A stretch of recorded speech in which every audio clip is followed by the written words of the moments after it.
America के राष्ट्रपति Donald Trump ने एक बड़ा आर्थिक ऐलान किया है।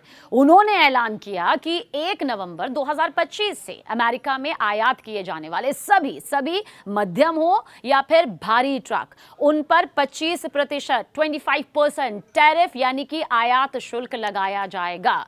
अब देखिए, यह कदम अमेरिका फर्स्ट की नीति को आगे बढ़ाने के मकसद से उठाया गया है ताकि विदेशी कंपनीज पर जो निर्भरता है वो कम की जा सके और घरेलू उत्पादन को बढ़ावा मिले। और डोनाल्ड ट्रंप के इस फैसले का सीधा असर आप समझिए यूरोप और एशिया की कई बड़ी वाहन कंपनीज पर भी पड़ेगा जो अमेरिका को ट्रक निर्यात करती है। अब हम ट्रक निर्यात का जिक्र क्यों कर रहे हैं? क्योंकि 25% टैरिफ लगने से इन कंपनीज के जो ट्रक हैं उनकी कीमतें जाहिर सी बात है बढ़ जाएंगी, जिससे उनका अमेरिकी बाजार में मुकाबला करना मुश्किल भी हो सकता है या मुश्किल हो जाएगा।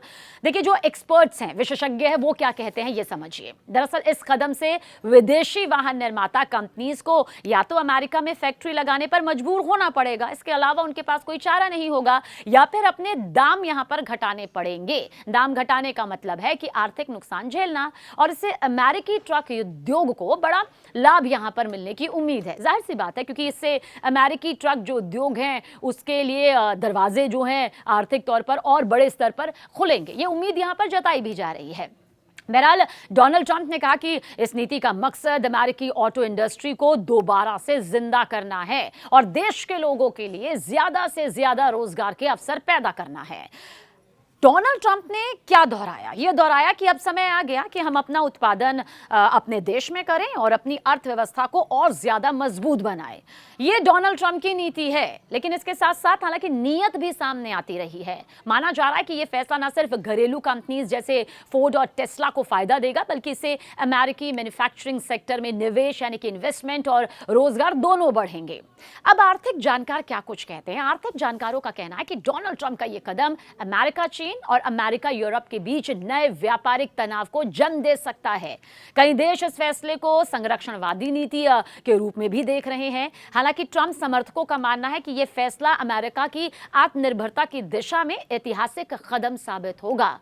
अब यह देखने वाली बात होगी कि 1 नवंबर 2025 से पहले विदेशी कंपनीज अपने व्यापार मॉडल में आखिर क्या कुछ बदलाव यहां पर करती है, क्योंकि इतना तय है कि जो टैरिफ का टेरर पूरी दुनिया में यहां पर डोनाल्ड ट्रंप की इस दिशा और नीति के जरिए देखने को मिला है, उसमें उतार चढ़ाव जरूर आया है। लेकिन अब क्योंकि बात यहां पर उन ट्रक्स की चल रही है जिनका आना जाना आर्थिक तौर पर लगा रहता है, अब ऐसे में 25% ये अपने आप में एक बड़ा परसेंटेज है।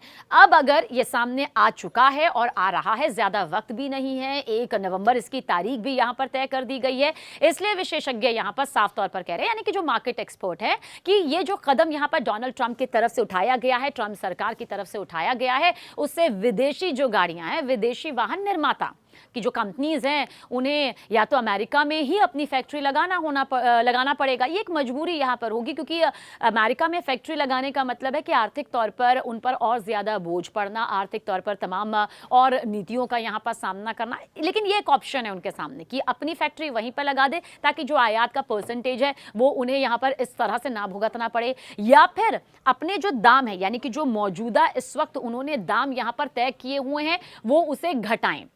अब ऐसा करेंगे तो जाहिर सी बात है जो बेनिफिट, जो प्रॉफिट अब तक उन्हें हो रहा है वो यहाँ पर मिल नहीं पाएगा। और होगा क्या? सीधे सीधे अमेरिकी ट्रक उद्योग, जो कि वहाँ पर भी एक बड़े पैमाने पर है, लेकिन क्योंकि अभी ये 2 हिस्सों में बटा हुआ है बाकी देशों से और अमेरिका से, अब सीधा क्या होगा, इस टैरिफ के लगने की वजह से, 25% के लगने की वजह से अमेरिकी ट्रक उद्योग को इसका एक बड़ा फायदा यहाँ पर मिलेगा। ये उम्मीद भी यहाँ पर जताई जा रही है। और मकसद तो सभी के सामने है कि ट्रंप की ये जो है, मकसद है कि अमेरिकी ऑटो इंडस्ट्री, जो कि इस वक्त उस हिसाब से नजर नहीं आ रही जिसकी रूपरेखा यहां पर वो तैयार कर रहे हैं, वो दोबारा से पुनर्जीवित हो सके, जिंदा हो चुके। और जाहिर सी बात है जब ये दोबारा से सामने आएगी और देश के लोगों को यानी कि अमेरिकी लोगों को ज्यादा से ज्यादा रोजगार के भी अवसर यहां पर देगी।